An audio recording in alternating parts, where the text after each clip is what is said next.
Hey everyone, welcome back to the Catholic Culture Podcast. On a previous episode, I mentioned that last year I was having the opportunity to attend the ballet a lot because a friend of mine was dancing with the New York City Ballet. And after last year being the year of the ballet, I decided that this year I wanted to be the year of the opera because I'm not too familiar with that art form, at least in a live situation. And it's something I just wanted a gap that I wanted to fill in. So I started with probably the best thing I possibly could have started with, providentially. The Metropolitan Opera was performing Francis Poulenc's Dialogue de Carmelite, which is based on the story of 16 Carmelite sisters who were martyred during the French Revolution. Quite a remarkable work, a remarkable production. I really liked the music, and the story is just absolutely amazing, to the point where it's so Catholic that you really wonder what all the other people attending this performance are making of it, you know, in New York City. So I decided I'd like to do an episode on it, and today I have with me someone who's written many books on many different topics, and he was here before to talk about his book, America on Trial, about the Catholic roots of America's founding.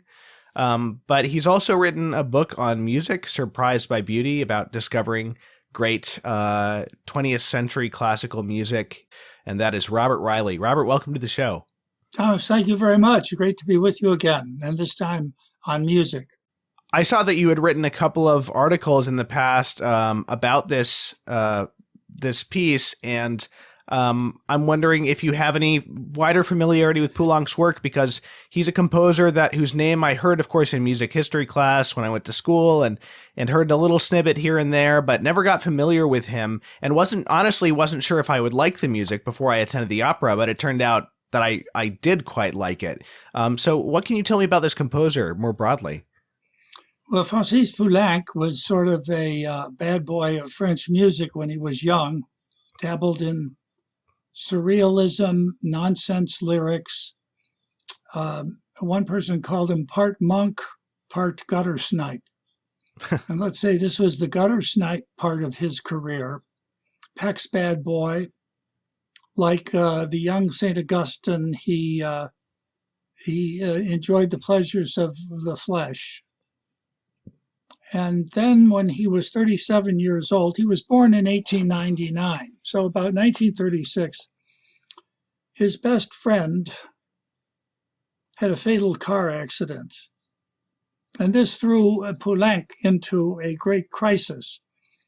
And he remembered his father. Poulenc had been raised a Catholic, but of course had not practiced for years. His father spoke of the powers of Our Lady of Rocamadour in the wild Dordogne region of France. There's even a legend that this portrayal of Our Lady of Rocamadour was made by Zacchaeus from the Bible episode. Zacchaeus come down from that tree, but so it's very revered. Poulenc makes the pilgrimage, returns to his Catholic faith, thinking of what might be appropriate to memorialize his friend. He thought first, well, a requiem may be too pompous, and he composed Stabat Mater in 2 months, one of the truly great religious works of the 20th century. It's extremely moving, powerful piece. I listened to it over the weekend. Oh, actually, you did? I really liked it. Yeah, I listen to that every Lent. Oh, well, if I can, on, of course, Good Friday, because that's what is taking place within the poem by Jacopo de Todi, a medieval poet. Gone is the gutter snipe, gone is the surrealism. He goes on to write Lenten motets. He wrote a Mass in G major, which is a very austere piece with a particularly beautiful Agnus Dei.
I listened to the Mass and the Sonata for oboe and piano last night, and I listened to Stabat Mater the other day, and that's the extent of my familiarity with his work. Really. Poulenc wrote a fair amount of chamber music. He wrote many songs, but his secular music is terrific. He wrote the Concert Champêtre for harpsichord and orchestra.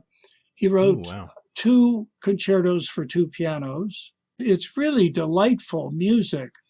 You said to me before we began taping that you have a love for the Baroque, and Poulenc plays often off of Baroque. He wrote a very powerful concerto for organ and orchestra, highly entertaining. He had a sense of humor. He was puckish, rather breezy style, which is very enjoyable. Mm-hmm. You can also dip into melancholy and sadness, mercurial kind of style, but very engaging, immediately engaging.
Now he was am I right in remembering that he was associated with Eric Satie?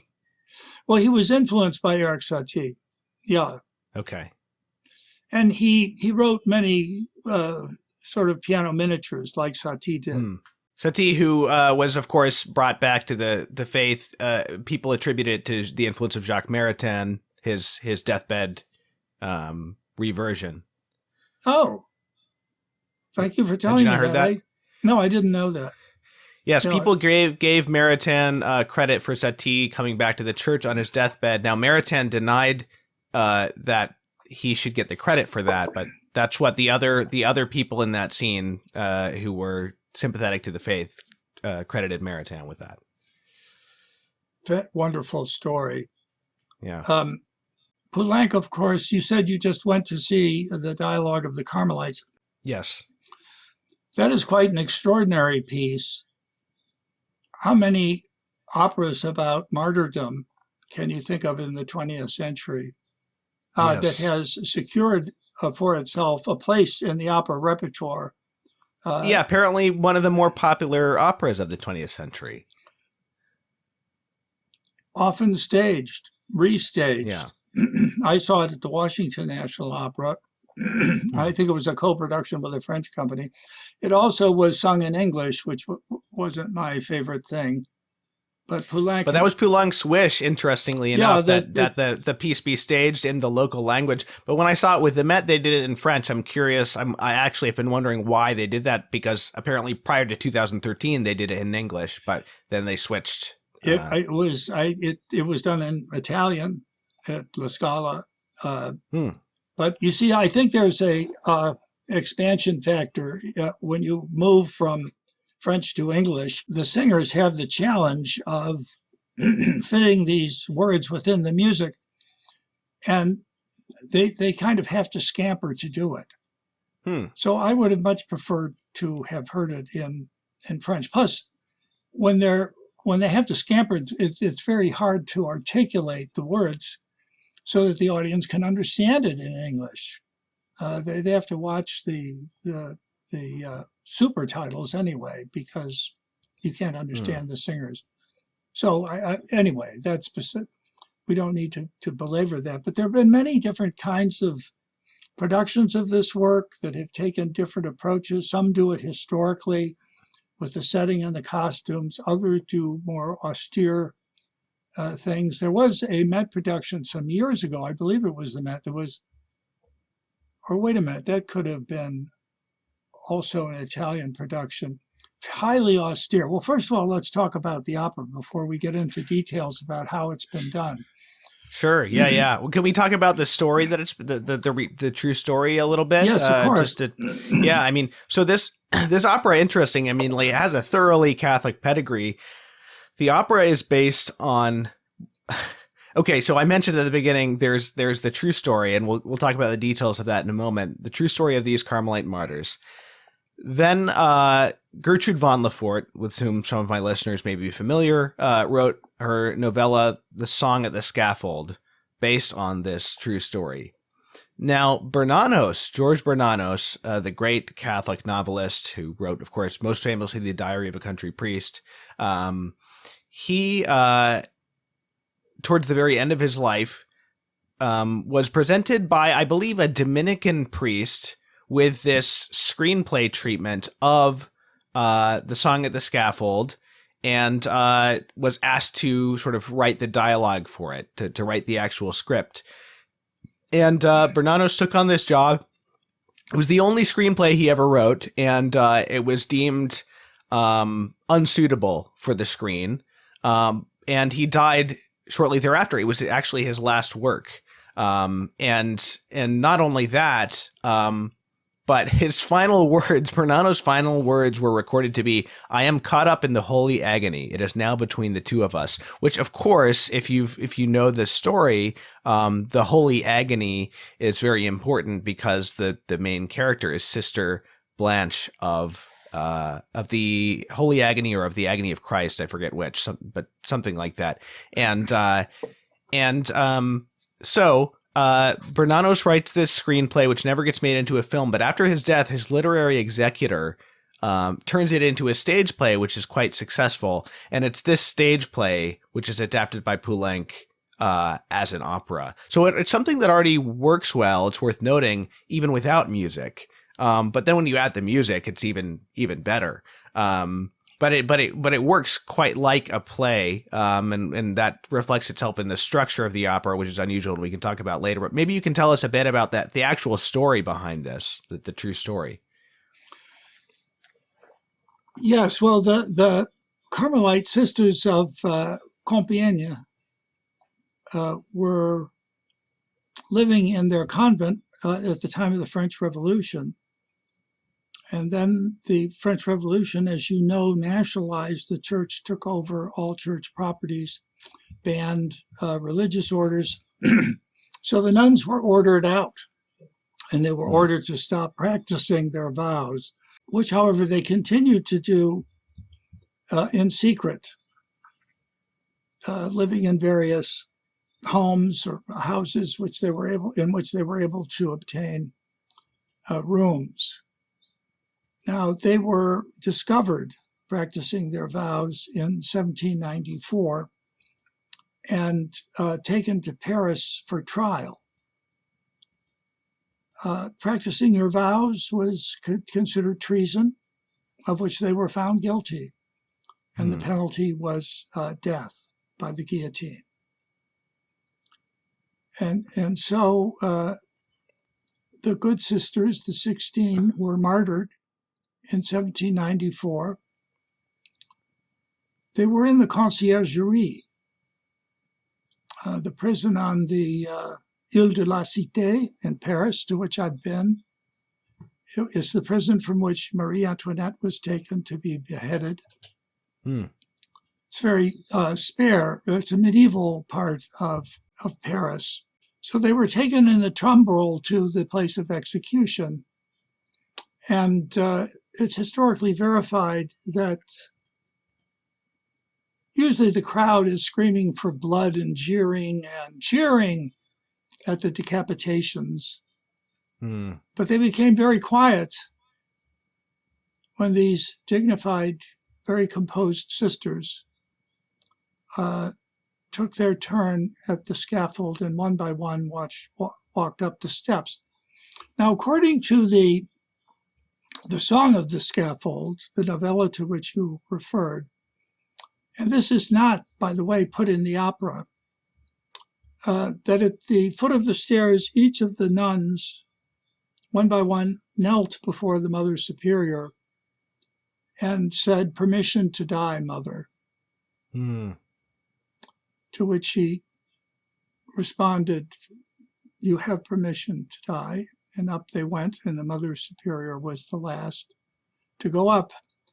It's also historically verified that the nuns were singing the Regina, the Salve Regina. Yes. As they were going to their deaths, and at the very end, the Creator Spiritus. Yes. Yes. So this is the big, of course, most memorable set piece of Poulenc's opera, is this climax where they're singing the Salve Regina. So apparently they sang a number of things in the real situation. They sang the Miserere, they sang the Salve Regina, they sang the Te Deum, the Veni Creator Spiritus. Veni Creator Spiritus. That's what they. Yes. Sorry, that was the last thing. Which is included, the last verse of the Veni Creator Spiritus is included in this opera. And they also sang the Laudate Dominum Omnes Gentes, which is apparently something that they would sing at the establishment of a new Carmel, that is, of a new Carmelite community, which is very interesting. You think about almost like they're establishing a new Carmel for themselves in heaven, and they're singing. It's pretty heavy stuff. They're singing this particular chant. Well, the sisters took a vow of martyrdom, and they offered their martyrdom for the church in France. And 10 days after their execution, the government of Robespierre fell, and the terror was over. Wow. And they were also executed the day after the Feast of Our Lady of Mount Carmel, I'm pretty sure. Is that right? Okay. Yeah. So it's a very powerful story. And then I think it was early in the 20th century that Pius the 10th beatified these martyrs. One of them survived, Mother Marie of the Incarnation, who's a character in this opera, and it's her memoir that provides some of the information that we have about them. I see. One thing actually is worth mentioning is that I mentioned Gertrud von Lefort's novella, from which Bernanos made this adaptation, and then Poulenc adapted Bernanos' adaptation.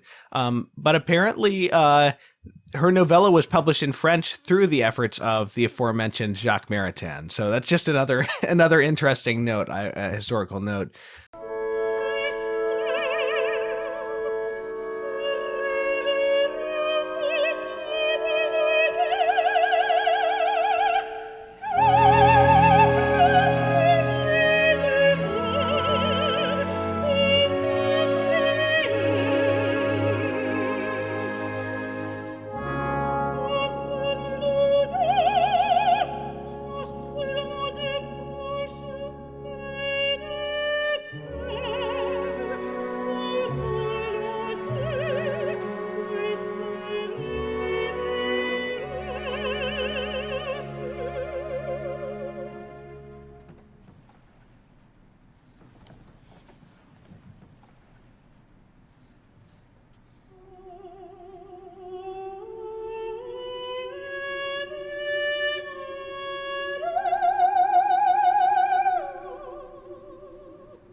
In this story, von Lefort created this fictional character of Blanche.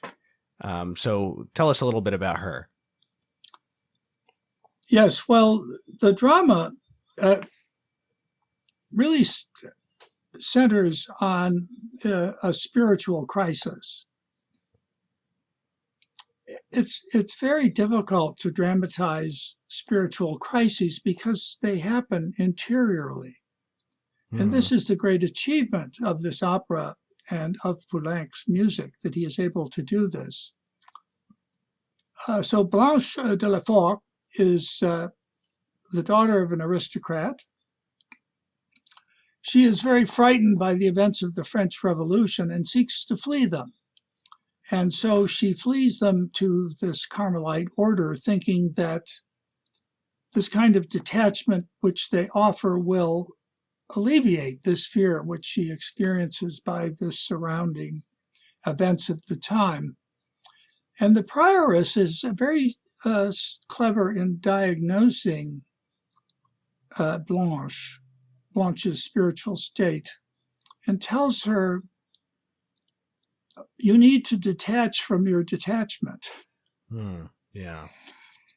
But early on, Blanche witnesses the agonizing death of the prioress, who is a woman of tremendous spiritual strength and calm, yet has this frightening death, which terrifies Blanche even more. What has happened here? How could this saintly woman have this spiritual crisis as she dies? In fact, let me quote to you what the prioress says during her agony. She says, or sings, "God has become a shadow. I've been thinking of death each day of my life, and now it does not help me at all." And at the very end, she cries out, "God has abandoned us."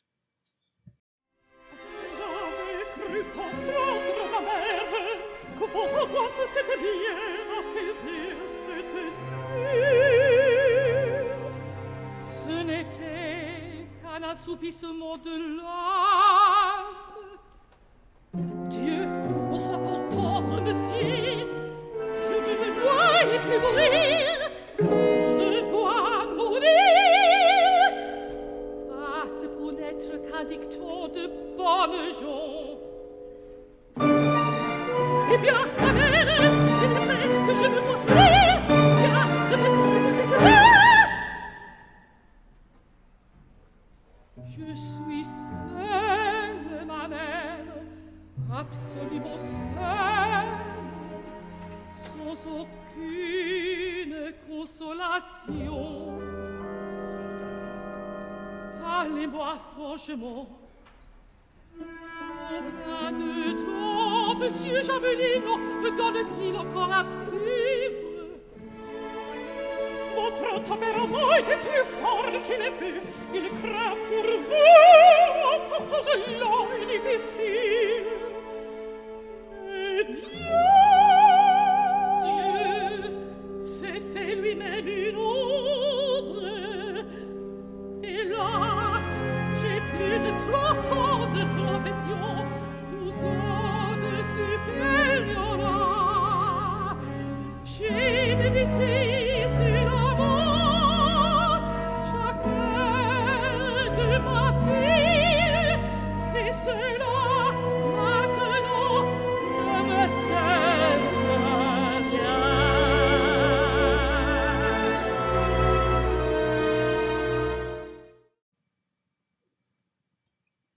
Then she dies, and Blanche is put in a state of shock. The only other one witnessing this is the young Sister Constance, who is yet to take her final vows, who is almost blasé about this death and says, well, at 59, it's time to die anyway, and informs Blanche de la Forte that this was not, the prioress took upon herself someone else's death. Yeah. That this was a sacrificial death. This was a yes. If I can I yes. read the quote from Sister Constance? Who'd ever imagine that it would be so hard for her to die, that she would ever die so badly?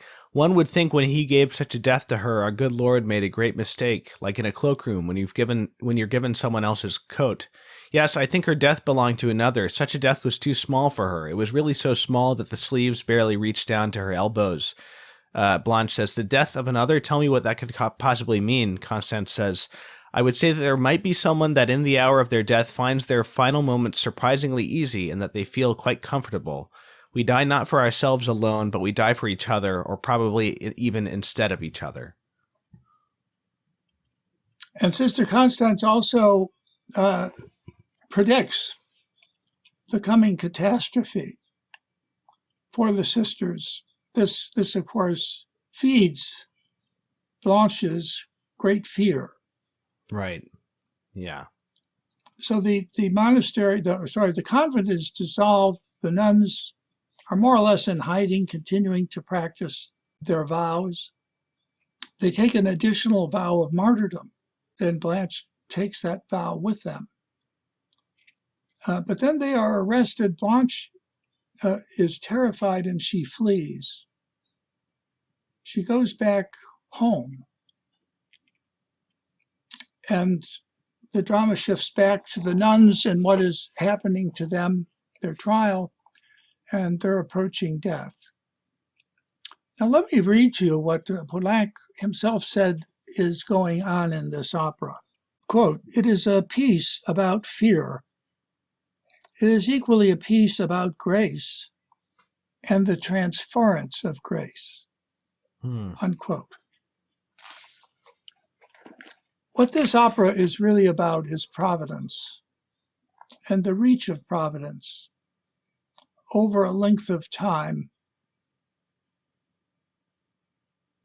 I've seen things like this in my own life that make the opera even more powerful for me.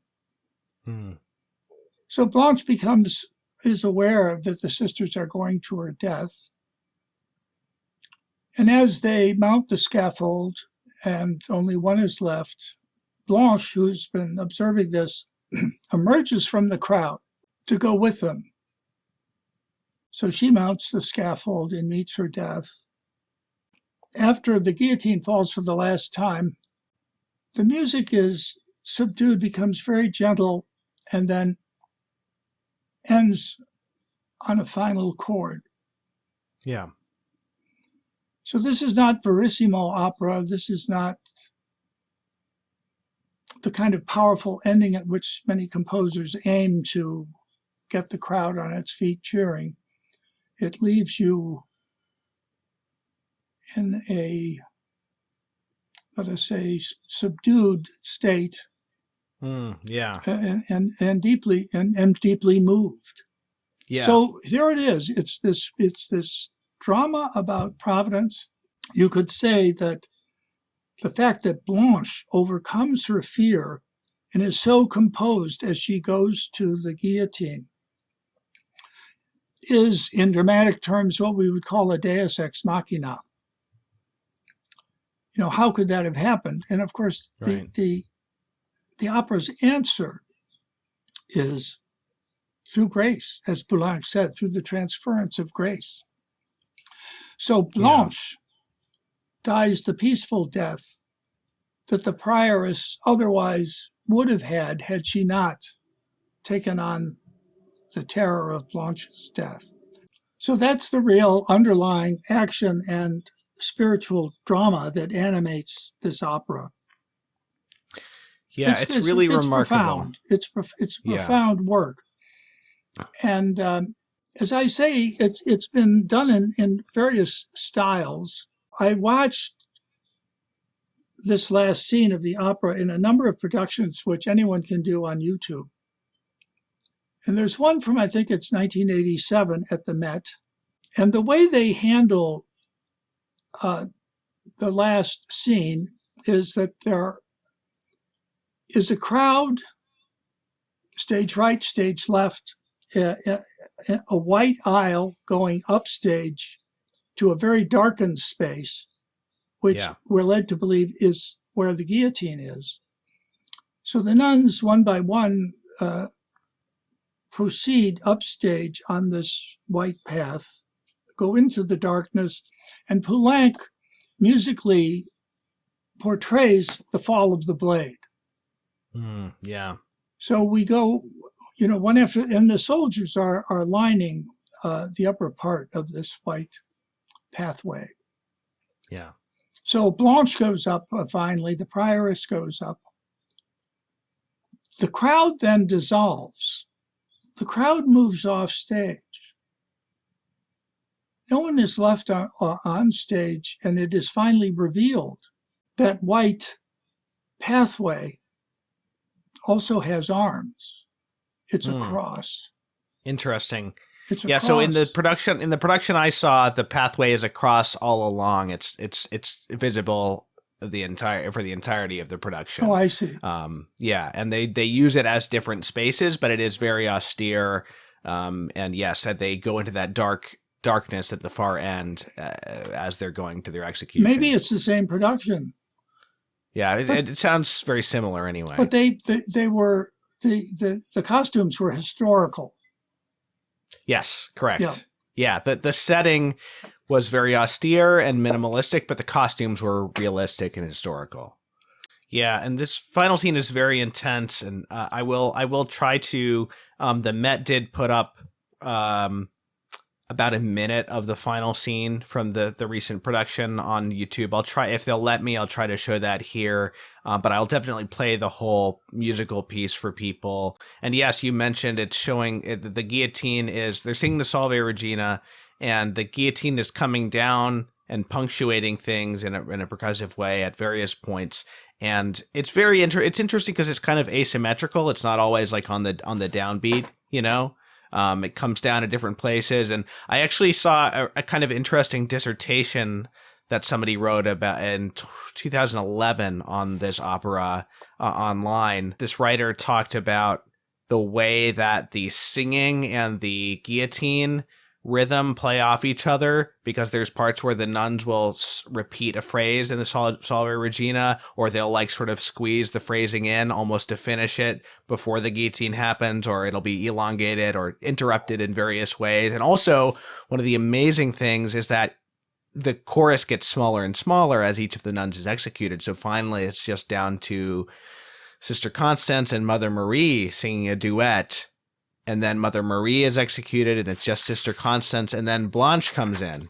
And then finally, it's just Blanche singing the final words by herself, and she's singing the final verse of the Veni Creator Spiritus, which is, of course, the doxology, praise to the Trinity.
one thing I really loved about this story is the discussion of vocation. And you used a phrase in your article about this opera, spiritual realism, which is how I would put it as well. It's incredibly realistic and detailed in its Catholic spirituality.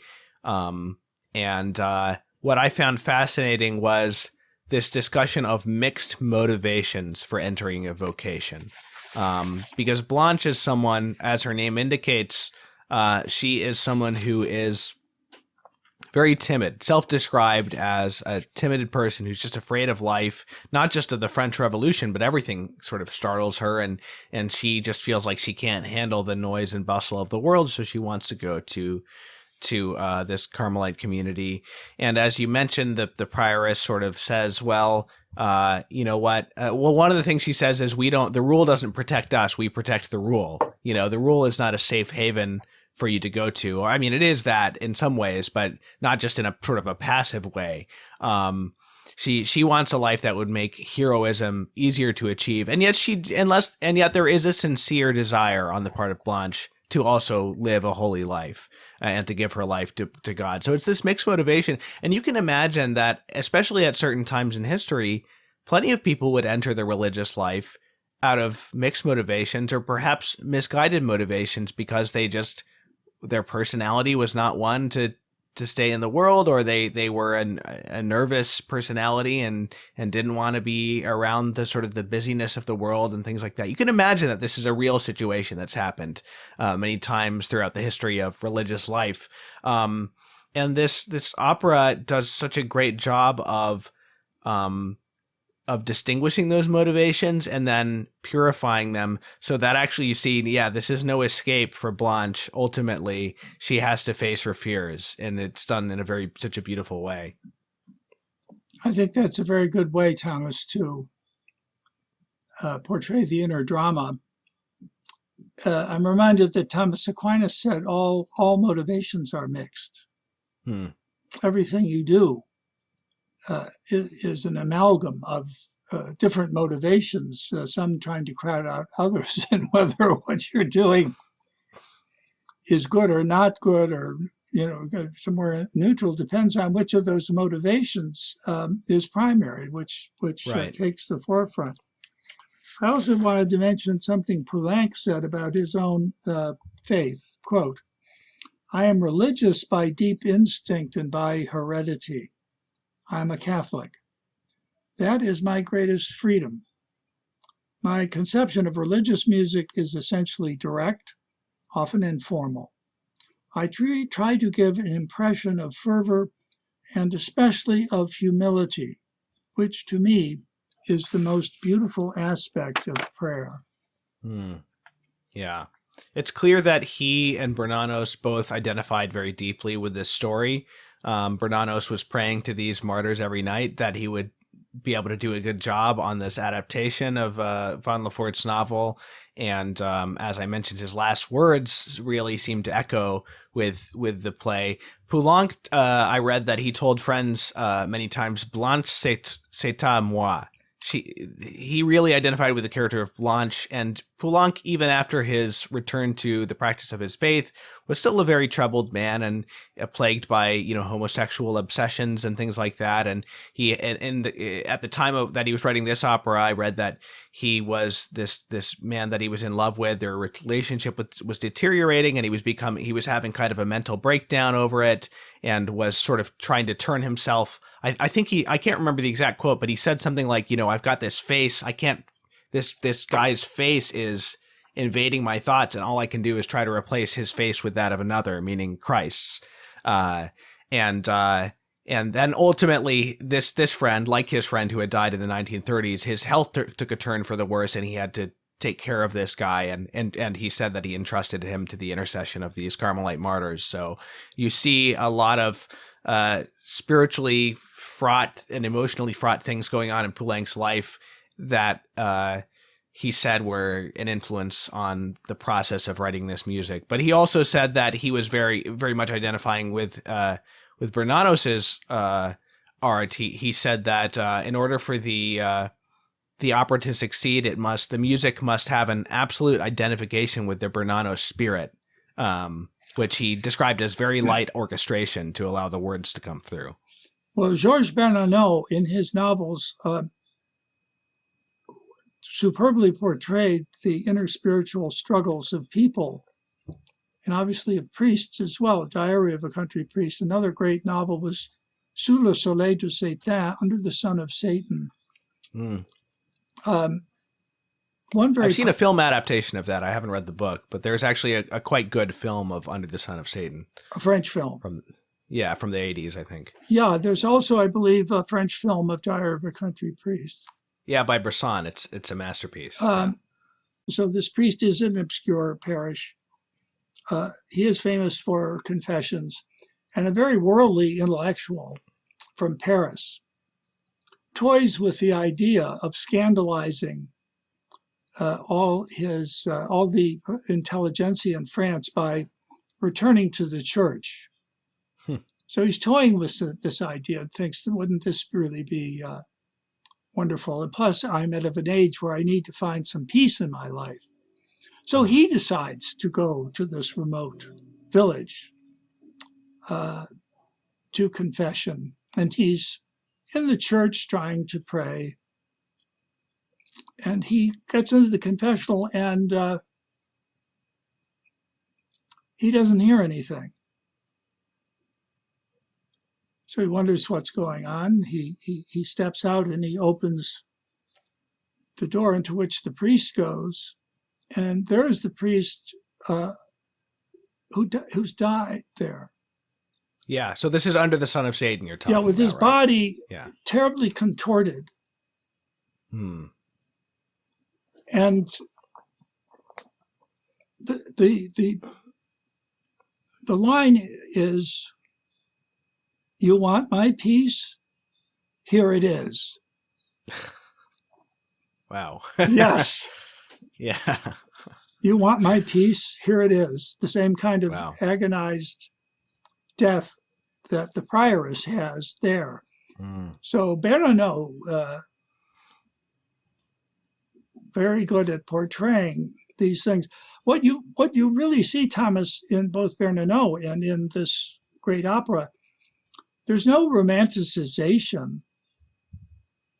There's no sentimentality about what's taking place here. There is that term that you quoted me as using, a spiritual realism. Yeah. And there's always a struggle, and there's always mixed motivation.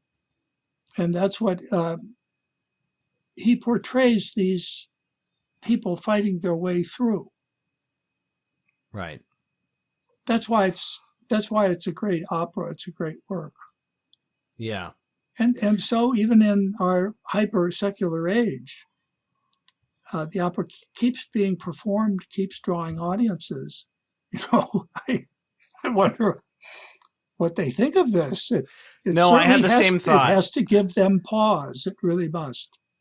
I had the same thought. I mean, when you go to Lincoln Center, the people you see are these very often these really rich-looking, expensive clothes, New Yorkers, people who live on the Upper West Side, and you wonder what they make of a work such as this.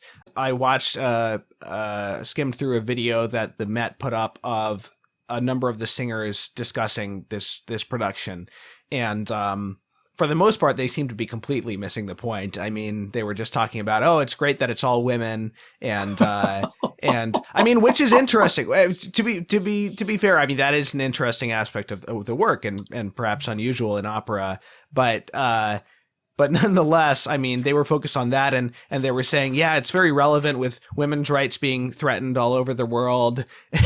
And gosh, I'm not sure what this has in common with, reproductive rights or any of that. So I thought that was a little bit sad. But of course, that's typical. I mean, you go and see some of the most religious movies, such as Terrence Malick's A Hidden Life about Blessed Franz Jägerstätter. I don't know if you saw that movie. I haven't yet. What did you think of it? It's very good. It's very good. But, you know, when you hear an interview with the actor and he says, yeah, for me, this movie isn't really about religion. It's just about, you know, being true to your principles. I forget exactly what he said, but he just sort of made it more vague and abstract. It's not really about religion, you know. So a lot of people, they might be able to act well, but they have to distance themselves from the material on some level to cope with it or avoid conversion or whatever. It was very interesting. For the past several years, I've done a huge amount of reading on Nazi Germany, and on those few who found the courage to resist and even engage in plots against Hitler. And it almost always was a matter of faith. It was in their faith that they found the courage to do it. Yeah. And of course, Count von Stauffenberg is the most notable example of that, who put the bomb under the table of Hitler's conference room and who lost his life as a consequence. And many Catholics, many Jesuits in those days were particularly a powerful presence in the resistance, and were very active in teaching, believe it or not, the just war doctrine, because the Germans were so habituated to loyalty to the sovereign, no matter who the sovereign was and no matter what the sovereign did. So when people were thinking of assassinating Hitler, they were spiritually troubled. You know, how can we do this kind of thing? And they just, and it was the Catholic Church who taught some of them why tyrannicide is moral and sometimes an obligation. I think it was Jesuits who broke ground on that theory, right? And wasn't this people from the School of Salamanca or something who were figuring that out? Well, they were, yes. You know, in the late 16th century, they wrote most particularly against the divine right of kings. Right. Yeah. Right. And the defense of tyrannicide was one of the things that they elaborated, which, by the way, was part of church teaching very prominently in the Middle Ages. Right. Including by Thomas Aquinas. Yeah. Let's talk a little bit about the structure of the opera. I mean, for listeners who aren't familiar with opera, your typical opera is based around these arias, these big songs, you know, and in between you have dialogue set to music called recitative. And typically recitative dialogue is not that interesting musically. It's more formulaic and repetitive. And what's interesting about this opera is that, I mean, it's right in the name, it's dialogues, and there are very few big musical set pieces. The work is mostly dialogue. But I would say that the music for the dialogue is maybe a little more interesting than standard recitative. It does have its formulas and its repetitions and its cycling through different little melodic motifs, but they're Poulenc's formulas. You know, they're his own things that he does harmonically at different points. And so it doesn't get musically boring, even though it's not to the point of being like an aria or a song, kind of a memorable, catchy set piece, except for the moments when they're the 3 or 4 moments in the opera where the nuns are singing some kind of chant, and that's where you get the big set pieces of the Ave Maria and the Salve Regina at the end, which we already talked about, for instance. There's another one that is the Requiem or something like that, the Office for the Dead or something like that. I can't remember what it is, but after the prioress dies.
Yeah, so it's interesting how he does something that's sort of like in between standard recitative and something a little bit more musically interesting. Do you agree with that assessment? I mean, you're a lot more familiar with No, with I opera do. than I am. Yes, there are no arias, so it's not a typical opera in that respect. It's sort of through composed. I mean, that was sort of the revolution Wagner ushered into music. In his operas, there are very few what you would call arias. Interesting. Okay, I didn't know that. Certainly, you would in no sense call Dialogue of the Carmelites a Wagnerian opera. It's not. But it is. And the other thing, I agree with you about the quality of his recitatives. It's very lyrical. It's great word setting. Yes. The music is there to express the meaning of the words, not to call attention to itself. Yeah. So and very playful at times, like when the first dialogue between Blanche and Sister Constance, which Sister Constance is this very playful spirit. She talks about how life amuses her and even death amuses her. Everything amuses her. And yet a very sincere, deeply inflamed with love of God, very eager for martyrdom. And she is very, with their back and forth, there's a lot of, she's very flighty in a way, but in an endearing way. And there's very sort of manic music under some of her dialogue. Well, that's parts. part of the variety of the characters. Yeah. Keeps it interesting.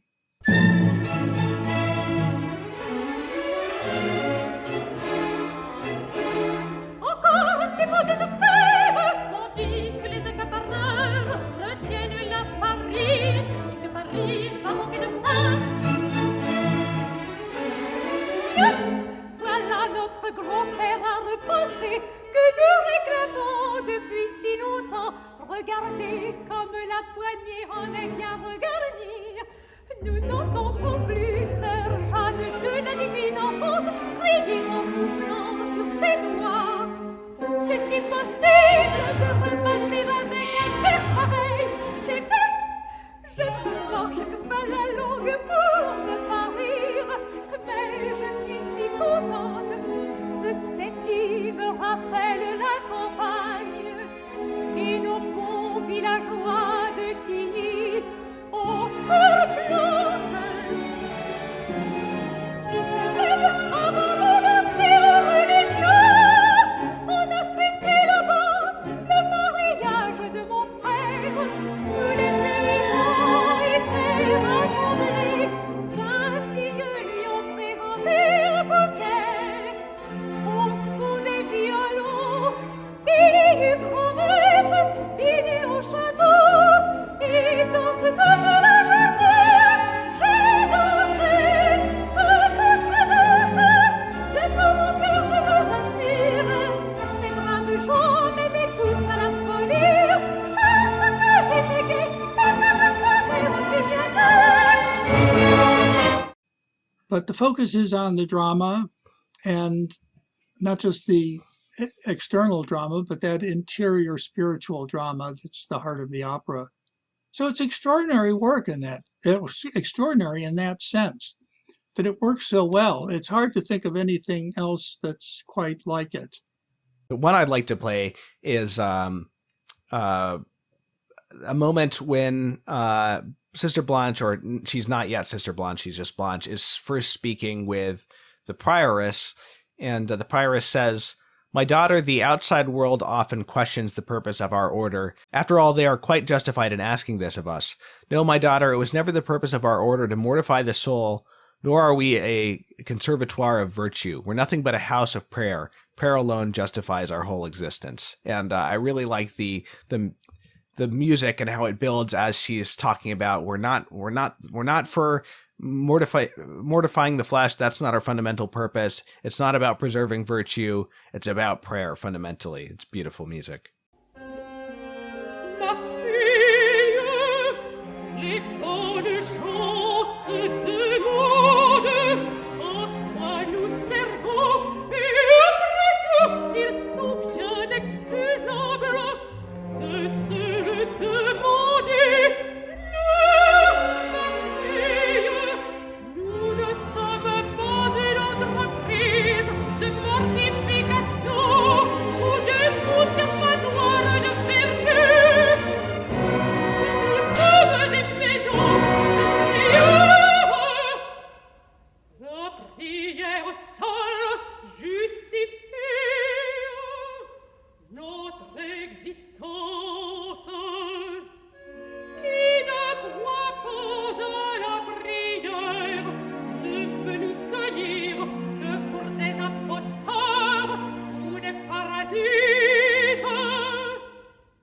I have to say that I'm looking forward to discovering more of Poulenc's works. I particularly loved the sonata for oboe and piano, which I listened to last night. Well, one thing you might think of including is the very end of the Stabat Mater, in which the soprano repeatedly sings Paradisi Gloria. It's an absolutely thrilling moment.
Well, is there anything else we should say about this opera or about Poulenc, or have we pretty much covered it?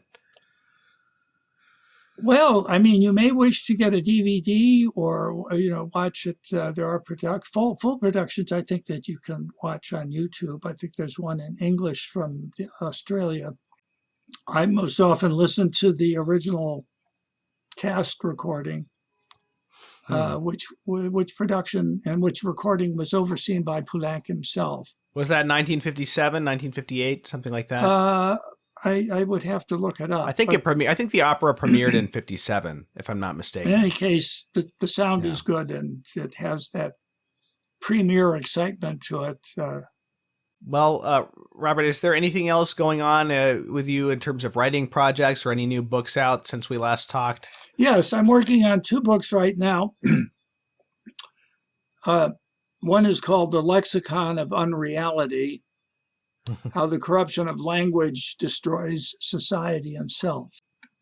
And also, with my friend Jens Larsen, we're doing a book, An Anti-Woke Guide to Classical Music, a celebration of dead white male composers. Okay. Interesting. Yeah. So that will be broader than just the 20th century. Oh, yes. No, these then? are mostly the big boys, Mozart, Schubert, Beethoven, etc. I see. Well, I'm going to have to pick up your previous book, and I understand that Jens Larsen, he did contribute to the later edition of that, right? Surprised by Beauty? Well, That's yes, the title, isn't it? Surprised by Beauty, A Listener's Guide to the Recovery of Modern Music. It's the second edition, I mean, it's twice as long as the first edition. It's at 500 pages. Great. And Jens is a contributing author to that. And it's great to have him as part of that because, as you probably know, he's a music critic in Vienna, Austria. And he's a wonderful writer. I don't know anyone who learned English as a second language who can write as brilliantly as he does about music. Well, I think people will find the book Surprised by Beauty helpful because, I mean, everybody's at least heard of Mozart and Bach and Beethoven, but this is a book about 20th century classical music and the good stuff that's out there. And so that may be helpful. I mean, I'm very much a music person, and I've probably listened to very little 20th century classical music outside of, you know, the most famous stuff. Yes, your Stravinsky, you know, your Schoenberg. Unfortunately, I've been exposed to his music, and some of it's good, some of it's not in the 20th century. But you've taken the time to sort of glean some of the best stuff for us, which is a great. Well, it's the hidden thing. Beauties. Yeah. That indeed, despite the disruption of the avant-garde and the embrace of ugliness in music, there were composers who kept true to the mission of music, the highest mission, making the transcendent perceptible. And I got to know some of them, which was one of the great privileges of my life, and talk to them about their music. And those conversations, some of those conversations are in the last part of Surprised by Beauty. Wow. But there's, it's really, I spent a great deal of time searching out the best music of the 20th century that is so generally unknown. So I do hope that that book helps people in their own discovery of these otherwise hidden beauties. Well, Robert, thank you so much for coming on. This was a pleasure. I was glad to find somebody to talk about, because sometimes it's not easy to find people to talk about historical works of art. If it's something contemporary, I can always just have the artist himself on. But if it's somebody who's long dead, then it's a little more challenging to find the right person to talk to. Well, Thomas, it's great to be with you again and to talk about my favorite subject, which is music. Yeah, well, thank you so much for coming on. To my audience, thank you for listening. As usual, if you'd like to help us continue all of our podcasts, you can go to catholicculture.org/donate/audio. If you're watching on YouTube, please subscribe, and I will see you next time.